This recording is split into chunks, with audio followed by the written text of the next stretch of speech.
Bismillahirrahmanirrahim. يا أيها الذين آمنوا لا تتخذوا بطانة من دونكم لا يألونكم خبالا ودوا ما عنتم قد بدت البغضاء من أفواههم وما تخفي صدورهم أكبر قد بينا لكم الآيات إن كنتم تعقلون. صدق الله العظيم. Ya ayyuhallazina amanu, wahai orang-orang yang beriman, la tattakhidhu bitanatan min dunikum, jangan kamu mengambil orang-orang yang bukan dari kalangan kamu menjadi orang dalam yang dipercayai. La ya'lunakum khabala, mereka tidak akan berhenti-henti berusaha mendatangkan bencana ke atas kamu, kepada kamu. Waddu ma anittum, mereka sukakan apa yang menyusahkan kamu. Qad baratil baghdha'u min afwahim, sesungguhnya telah pun nyata kebencian mereka pada pertuturan mulut mereka. Wa ma tukhfi suduruhum akbar, apa yang disembunyikan oleh hati mereka lebih besar lagi. Qad bayyana lakumul ayat, sesungguhnya kami telah jelaskan kepada kamu keterangan-keterangan itu, in kuntum ta'lamun, jika kamu mahu memahaminya. Ayat ini sambungan kepada ayat yang sebelum ini, banyak bercakap pasal hal perpaduan Islam. Umat Islam disuruh membentuk satu ummah untuk mempertahankan jati diri masyarakatnya.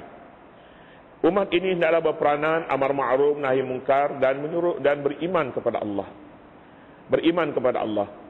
Pegangannya ialah hablullah wa hablum minan nas wa'tasimu bihablillahi jami'an wa la tafarraqu. Berpegang teguhlah dengan tali Allah, jangan berpecah belah.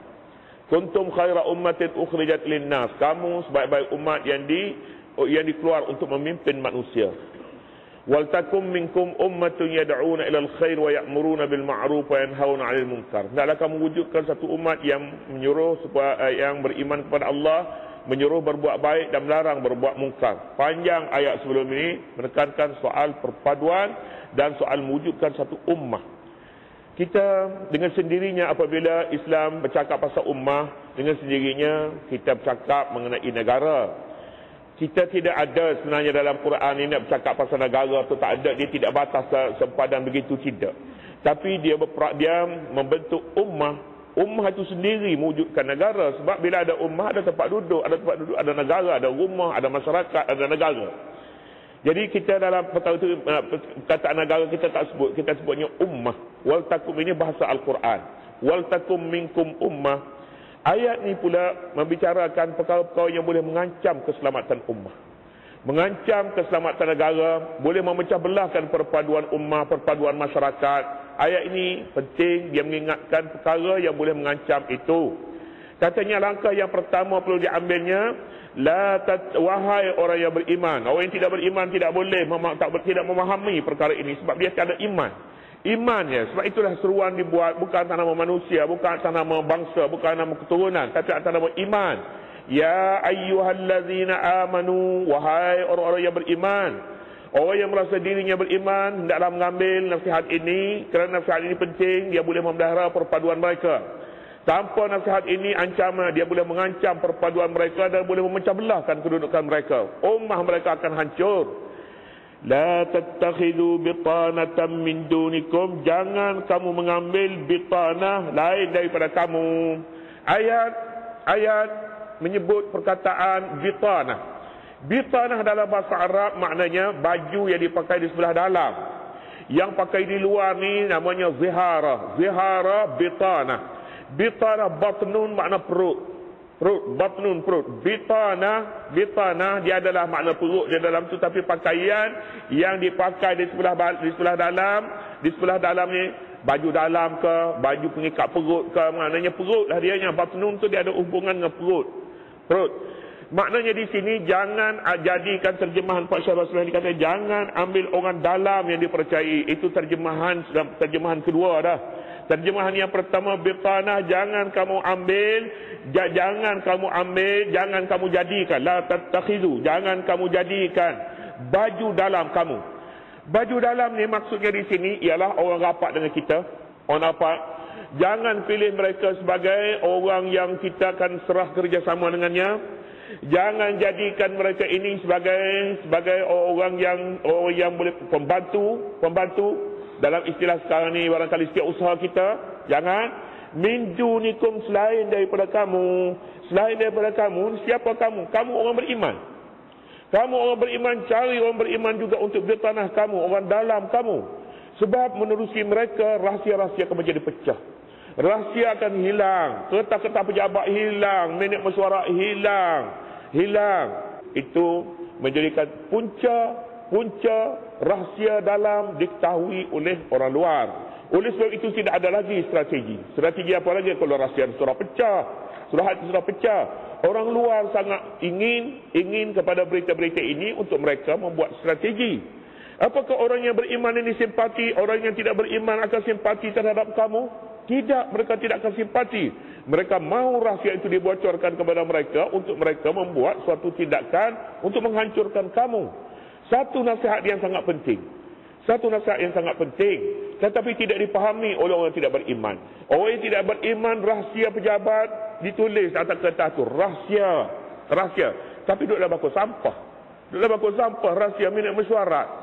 Kadang-kadang kertas tapal rumah kita ni berbuku apa-apa rahsia kerajaan sampai rahsia sudah memahami, sudah sampai ke peringkat itu, tetapi untuk memelihara rahsia itu amat lemah, sangat lemah.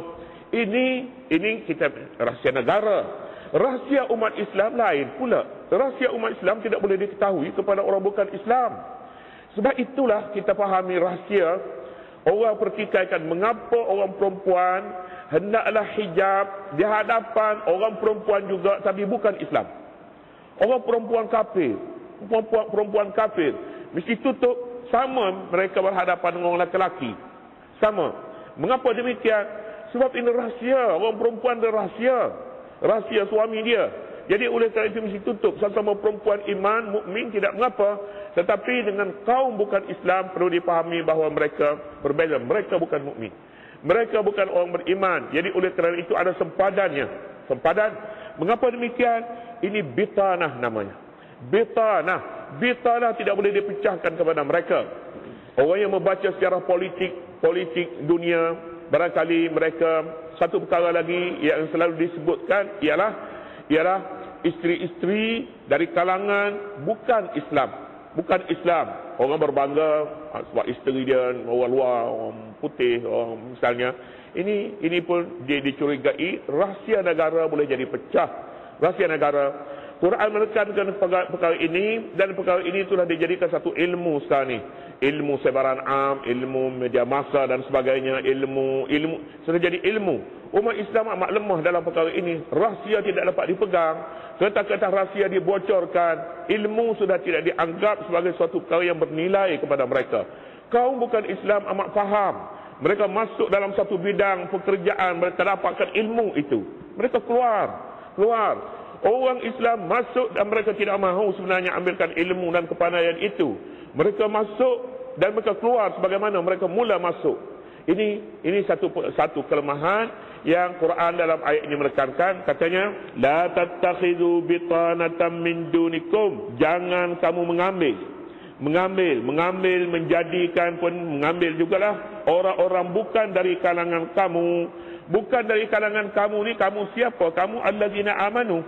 Kamu orang beriman. Kamu jangan ambil orang yang tidak beriman.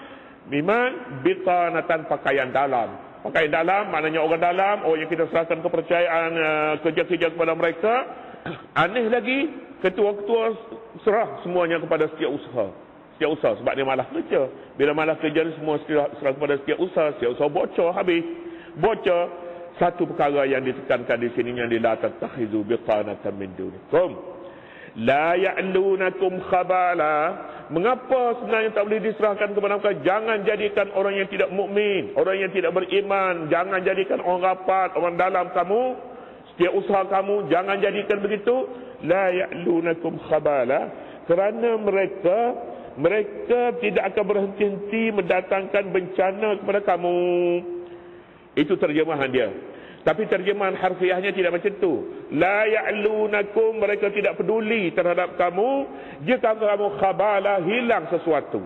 Khabal artinya zahabus syai'. Khabal juga zahabul aqli, hilang akal. Khabal junun sama. Mereka tidak peduli jika kamu hilang sesuatu. Kamu hilang rahsia, hilang maklumat, hilang barang-barang yang tertentu. Mereka tidak peduli sebab mereka tidak ada iman. Kamu beriman. Oleh kerana perbezaan iman ini, hilang sesuatu yang ada pada kamu. Yang ada pada kamu, yang paling mahal sekali ialah perpaduan yang kamu bina di atas asas iman, amal ma'ruf dan nahi munkar. Akan hilang. Jika orang luar masuk, mengancam asas perpaduan ini.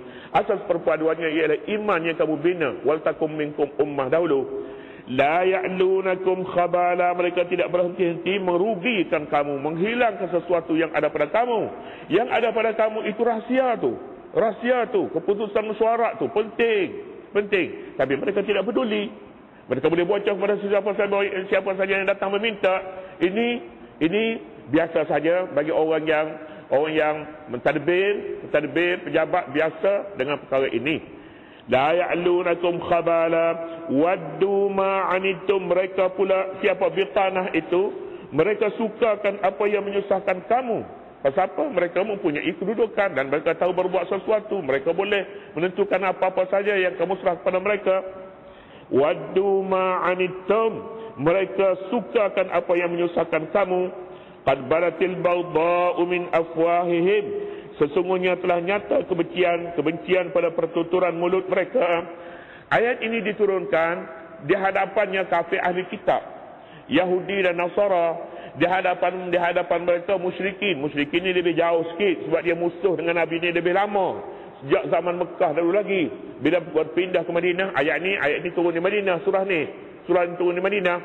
Bila sampai ke Madinah, di barisan hadapan sekali ialah ahli kitab, Yahudi dan Nasara. Yahudi dan Nasara ini sukakah jika kamu berjaya, jika kamu mencapai kemenangan, jika kamu mencapai kejayaan dalam hidup? Mereka tidak berjaya, mereka tidak suka. Qad badatil baghdha'u min afwahihim, sesungguhnya telah nyata kebencian pada pertuturan mulut mereka. Benci ini dahulunya di hati, tersimpan di hati. Tetapi tersimpan di hati ini tidak lama akan lantas pula di mulut.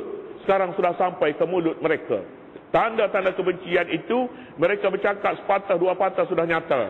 Sudah nyata apa yang terkandung dalam kepala dan dalam perut mereka, dalam hati mereka. Qad baratil baghdha'u min afwahihim wa ma tukhfi suduruhum akbar, dan apa yang disembunyikan oleh hati mereka lebih besar lagi. Yang mulut tu bercakap tidak sebesar mana, hati itu lebih besar lagi. Mengapa? Rahsia pecah pada mereka. Bila rahsia pecah kepada mereka, apa akan jadi? Jadinya mereka akan membenci kamu. Mereka pandai membuat strategi, mereka boleh menghancurkan kamu. Wa ma tukhfi suduruhum akbar qad bayyana lakumul ayati la'al in kuntum ta'qilun, sesungguhnya kami telah jelaskan kepada kamu keterangan-keterangan ini, keterangan-keterangan orang yang rapat kepada kamu, mahulah orang seperti kamu juga, orang yang beriman seperti kamu. In kuntum ta'qilun, jika kamu boleh faham. Jika kamu boleh faham, inilah dia pesanan yang sangat-sangat penting. Tapi jika kamu tidak faham, kamu jadikan asas lain. Siapa kita mau orang comel, orang cantik kat luar. Kalau tidak, kita tidak ada pelanggan. Misalnya, ini in kuntum ta'qilun. Saya kira ayat sudah cukup sebenarnya untuk memelihara kekuatan masyarakat dalamannya, iaitu iman juga perlu dijaga. Ha antum ulai tuhibbun wallahu subhanahu wa ta'ala.